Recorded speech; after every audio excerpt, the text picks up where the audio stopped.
eh, a, a Manuel Jaramillo, que con mucha amabilidad siempre nos atiende para hablar de estas cosas, de Fundación Vida Silvestre, porque acaba de darse a conocer el informe, la nueva edición del informe Planeta Vivo, es el informe 2022, habla sobre nuestra América, sobre América Latina y la enorme pérdida de biodiversidad que se ha detectado. Pero mejor nos lo cuenta Manuel. ¿Cómo estás, Manuel? ¿Cómo te va? Muy buenos días. Hola Miguel, como siempre un gusto saludarte a vos y a la audiencia, un placer. Bueno, un informe muy triste si uno lo ve, ¿no? Algunos datos uno ya tenía, datos sueltos y aleatorios un poco, la realidad de Brasil de Bolsonaro, pero no es el único, ¿no? No, bueno, realmente este informe de Planeta Vivo es ya su edición número 14, se hace cada 2 años, hace 28 años ya que se produce, y es, como bien decías vos, triste porque lamentablemente año a año hace que la realidad sea más dura. Y lo que sí, de alguna forma, debería servirnos para comprender más rápidamente la necesidad de aumentar la intensidad de nuestras acciones de conservación y sobre todo de promoción del uso sostenible, ¿no?, de nuestros recursos naturales, para evitar que esta tendencia termine llegando a un punto de no retorno, del cual estamos lamentablemente muy cerca, y al cual la humanidad se aproxima, pareciera ser un poco como la rana que está en el agua tibia, ¿no? Claro. Disculpa que justo ahí alguien empezó a usar una herramienta acá cerca y le escucho. Está buena la metáfora que estás usando, ¿no? Y por ahí valdría la pena un segundo detenerse. Es la historia aquella de la rana que es sumergida en agua fría y no se escapa de eso mientras el agua se calienta hasta llegar al hervor, ¿no?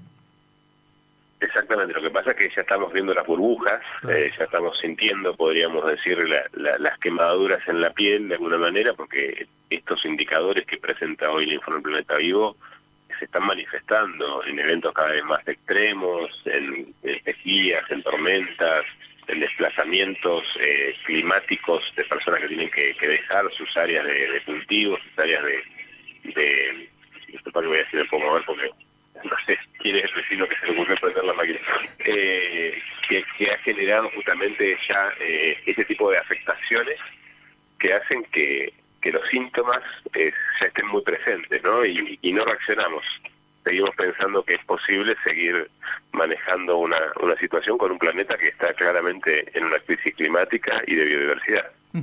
¿Cómo piensa la Fundación bueno, operar con este informe? Este informe, ¿cómo se distribuye? ¿Quiénes lo leen? ¿Lo leen decisores? ¿Cuál es la política de distribución de toda esta información que ustedes han diseñado?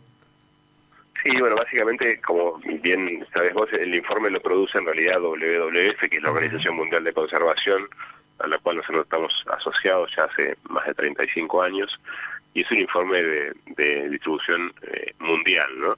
Aquí en Argentina nosotros hemos tomado algunos indicadores que son más representativos de la región de Latinoamérica. Latinoamérica está todavía más complicada, podríamos decir, que las otras partes del planeta, y hemos hecho referencia a algunas cuestiones vinculadas a la situación argentina, y esperamos justamente que esto sea tomado fuertemente en cuenta, principalmente ahora en las negociaciones de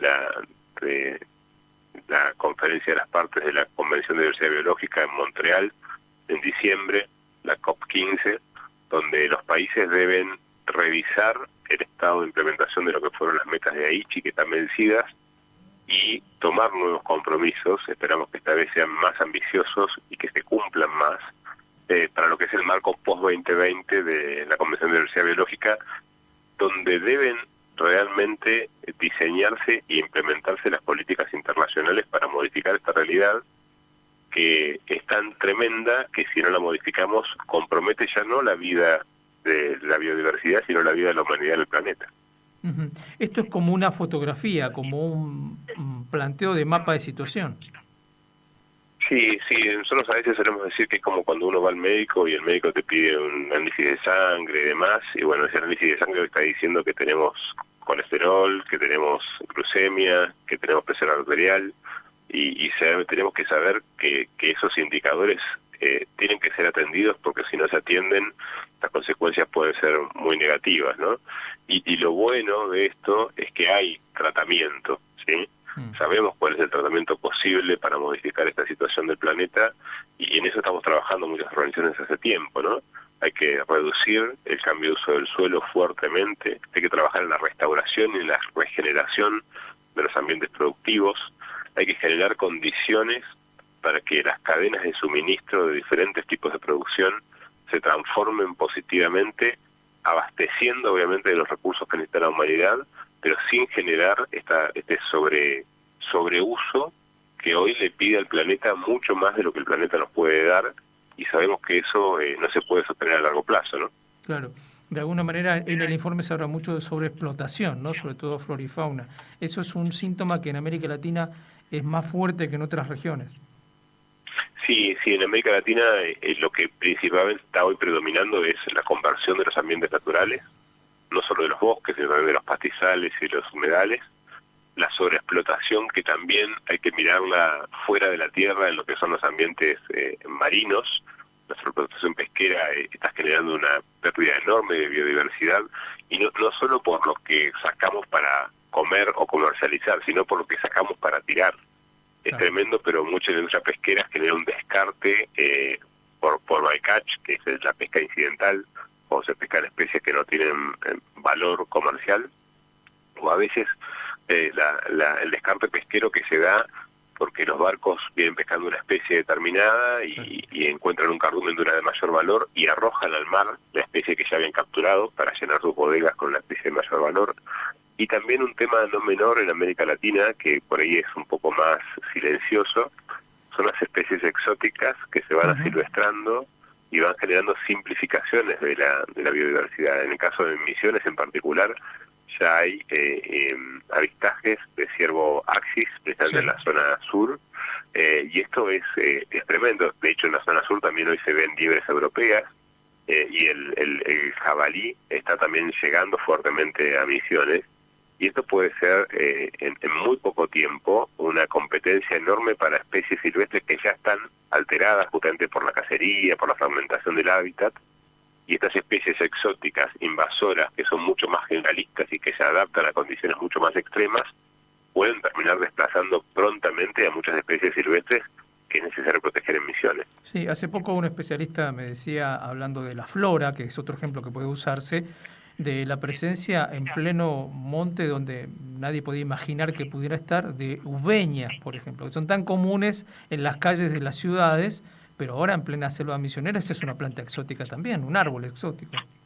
Bueno, justamente ahí la distribución que pueden hacer las especies animales, de estas especies que tienen posibilidad de adaptarse a diferentes condiciones, es central. Ocurre también con los nísperos, ocurre también con otras especies que son colonizadoras, el paraíso también, que son colonizadoras por su ecología, ¿no? O sea, están preparadas para ser muy eficientes y muy competitivas en ambientes extremos, y cuando la selva está sana, cuando la selva tiene todos sus estratos, cuando tiene todas sus especies, favorece a las especies nativas, ¿sí?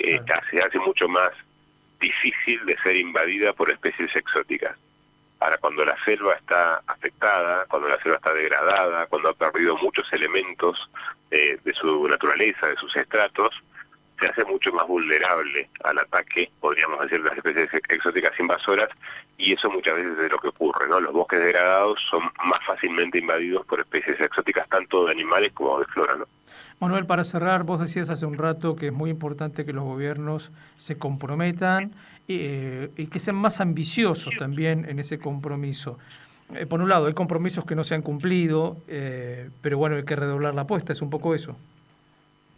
Sí, hay que redoblar la apuesta y también hay que empezar a tener compromisos que sean vinculantes, ¿no? De hecho, por ejemplo, el Acuerdo de París es innovador en esto, ¿no? Establece cuestiones de vinculación que obviamente quizás deberían ser más extremas, más fuertes, pero con biodiversidad, con desertificación, o ahora con el posible nuevo Tratado Internacional de Plásticos. Ayer tuvimos posibilidad de estar en Cancillería justamente por un evento que se hizo para definir la posición argentina para este nuevo Tratado de Plásticos Internacional.